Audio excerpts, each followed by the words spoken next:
Welcome to Aditya classes. आज हम लोग 12th क्लास के केमिस्ट्री में 4th चैप्टर जिसका नाम है केमिकल काइनेटिक, उसमें रेट लॉ को स्टडी करेंगे। रेट लॉ एक्चुअल में होता क्या है, तो ये रेट ऑफ रिएक्शन का एक्सप्रेशन है with respect to concentration of reactant. Reactant के कंसंट्रेशन के रिस्पेक्ट में हमको रेट ऑफ रिएक्शन बताना है। ओके, तो जैसे देखिए एक सबसे सिंपल एग्जांपल ले रहा हूं। NO का रिएक्शन हमने ऑक्सीजन से कराया और ये फॉर्म्ड हो गया NO2। ओके, ये बैलेंस करने के लिए यहां पे 2 देना होगा, यहां पे भी 2 देना होगा। तो हमारा रेट ऑफ रिएक्शन जो होगा, रेट वो इसके भी कंसंट्रेशन को इंक्रीज करने पे इंक्रीज होगा, इसके भी कंसंट्रेशन को इंक्रीज करने पे इंक्रीज होगा। जैसे रेट है तो रेट प्रोपोर्शनल टू होगा कंसंट्रेशन ऑफ NO। दूसरा रेट जो होगा प्रोपोर्शनल होगा कंसंट्रेशन ऑफ O2। ये बिग ब्रैकेट जो है वो कंसंट्रेशन के लिए होता है, यानी कि रेट जो है NO2 का भी कंसंट्रेशन बढ़ाएंगे तो ये रिएक्टेंट है, इसका रेट बढ़ेगा, रेट ऑफ रिएक्शन जल्दी से उधर जाएगा। O2 का भी बढ़ाएंगे तो जल्दी से उधर जाएगा। एक्सपेरिमेंटली ऐसा देखा जाता है कि अगर इसका कंसंट्रेशन डबल कर रहे हैं तो रेट जो होगा वो 4 टाइम्स हो जाएगा। इसका कंसंट्रेशन ट्रिपल कर रहे हैं तो रेट 9 टाइम्स हो जा रहा है, यानी कि ये स्क्वायर पे चलेगा। ये एक्सपेरिमेंटली हम लोग देखते हैं। ऐसे तो यही का यह आ गया है ना, लेकिन हर बार ऐसा नहीं होता है कि ये नंबर ऑफ मोल्स है या फिर स्टोकियोमेट्रिक कोफिशिएंट है यही यहां पे आए, ये हर बार के लिए फिक्स नहीं, लेकिन यहां पे वही आ रहा है। अगर O2 का कंसंट्रेशन हम डबल करते हैं तो रेट भी डबल होता है, O2 का कंसंट्रेशन ट्रिपल कर रहे हैं तो रेट भी ट्रिपल हो रहा है, यानी कि ये पावर 1 के प्रोपोर्शनल है, तो इसको हम नहीं लिख रहे हैं। ओके, तो यहां पे आपने देखा कि रेट ऑफ रिएक्शन NO के कंसंट्रेशन के स्क्वायर पे और ऑक्सीजन के कंसंट्रेशन पे डायरेक्टली प्रोपोर्शनल है।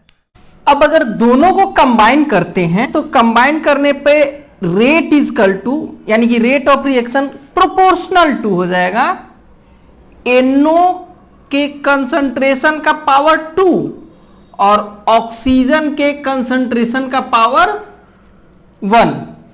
ये प्रोपोर्शनल में हो गया। अगर इक्वल करना चाहे तो रेट इक्वल टू हो जाएगा कोई एक कांस्टेंट K और NO2 है ना, तो वो हो जाएगा NO का पावर 2 और ऑक्सीजन के कंसंट्रेशन सिंपली।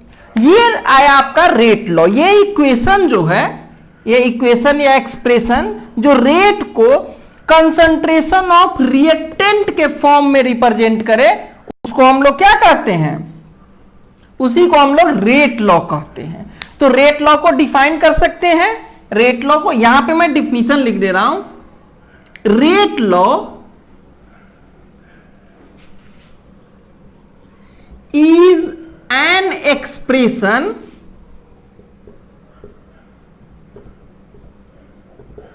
विच, ये एक्सप्रेशन है इन विच rate of reaction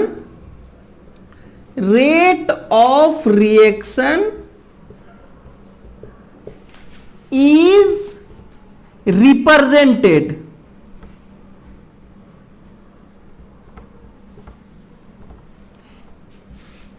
with respect to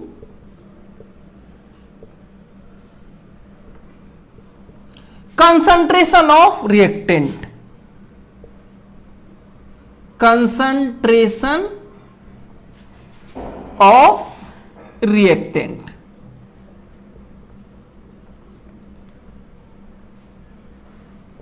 okay, तो क्या हो गया रेट लॉ। रेट लॉ हमारा क्या हो गया, एक्सप्रेशन हो गया जो रेट ऑफ रिएक्शन को कंसंट्रेशन ऑफ रिएक्टेंट के रिस्पेक्ट में रिप्रेजेंट करता है।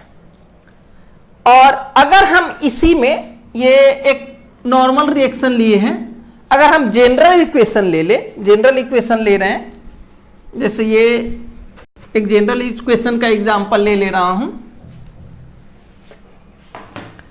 जनरल इक्वेशन हम लोग ऐसे लिखते हैं, ये ए है, A mole of A plus B mole of B gives C mole of C plus D mole of D.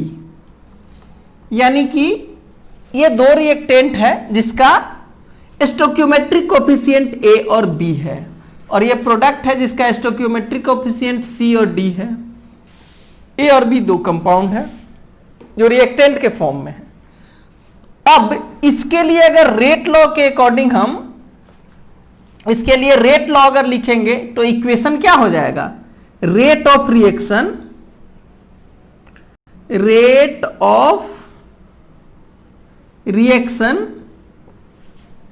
Is equal to K A का concentration to the power A and B के concentration to the power B हो जाएगा। इसमें एक और changing आप कर सकते, ये एक और बात बताना था, ये के जो है वो कांस्टेंट है और इसको रेट कांस्टेंट कहते हैं। रेट ऑफ रिएक्शन में जो कांस्टेंट लगता है that is your rate constant. के यहां पे क्या है, ये जो के है रेट कांस्टेंट कहलाता है। ओके, नाउ अगर यही यहां पे जैसे हमने दिया है ए का पावर ए बी का पावर बी, ये कोफिशिएंट है और इसको स्टोइकियोमेट्रिक कोफिशिएंट भी बोलते हैं, लेकिन सारे रिएक्शन में ये स्टोइकियोमेट्रिक कोफिशिएंट नहीं होता है। किसी किसी रिएक्शन में ये कुछ और हो सकता है, क्योंकि एक्चुअल में ये एक्सपेरिमेंटल वैल्यू है, ना कि थ्योरेटिकल यहां से उठा करके ला दिया गया है। अब एक दूसरा एग्जांपल ले रहा हूं, जैसे हमने पिछले बार में एनो और ऑक्सीजन का रिएक्शन लिया था, अभी ले रहा हूं जैसे क्लोरोफॉर्म है CHCl3 प्लस इसमें क्लोरीन से रिएक्शन कराते हैं तो हमको मिल जाएगा कार्बन टेट्राक्लोराइड CCl4 और प्लस HCl। ये एक रिएक्शन है जिसमें रिएक्टेंट क्या है, क्लोरोफॉर्म और Cl2 है। अब इस रिएक्टेंट को अगर हम इस रिएक्टेंट के फॉर्म में अगर रेट ऑफ रिएक्शन देखेंगे तो रेट ऑफ रिएक्शन जो है ये तो क्लियर है कि प्रोपोर्शनल होगा किसके, CHCl3 के कंसंट्रेशन के और इनटू Cl2 के कंसंट्रेशन के। बट ऐसा देखा गया है, एक्सपेरिमेंटली ऐसा देखा गया है कि अगर इस क्लोरोफॉर्म के कंसंट्रेशन को डबल आप करते हैं तो रेट ऑफ रिएक्शन भी डबल हो जाएगा। इसको ट्रिपल कीजिएगा तो ये ट्रिपल हो जाएगा। तो इसलिए इसका पावर 1 हो गया प्रोपोर्शनलिटी में। बट यहां कोफिशिएंट 1 है, यहां भी 1 है, लेकिन Cl2 के केस में अगर इसको डबल करते हैं इसके रेट ऑफ रिएक्शन को तो इसका डबल से कम हो रहा है।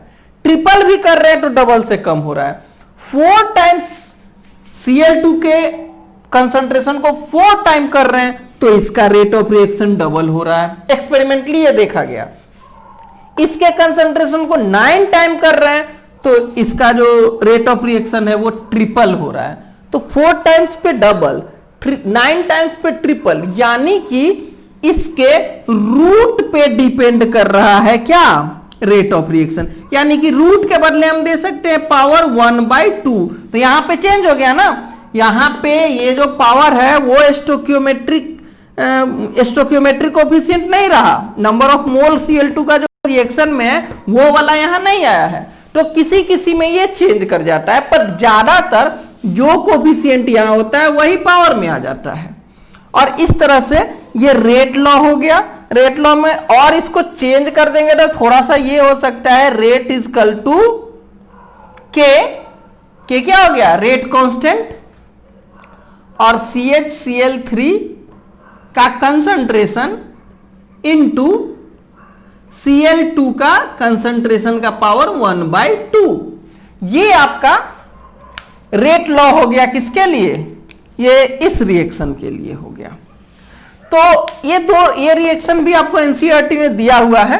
तो इस तरह से रेट लॉ किसी रिएक्शन के रेट का एक्सप्रेशन है उसके कंसंट्रेशन के रिस्पेक्ट में। इसका और भी बहुत यूज है, जैसे जब हम लोग order of reaction find out करना होता है तो इसी के पावर को ऐड करके देखते हैं हम लोग, जो कि ज्यादा और इंपॉर्टेंट टॉपिक्स हैं। तो इस तरह से रेट ऑफ रिएक्शन के बेस पे हम लोग order of reaction find out करते हैं, तो रेट लॉ के बेस पे। तो इस तरह से रेट लॉ में इतना ही है। नेक्स्ट क्लास में हम ऑर्डर ऑफ रिएक्शन देखेंगे।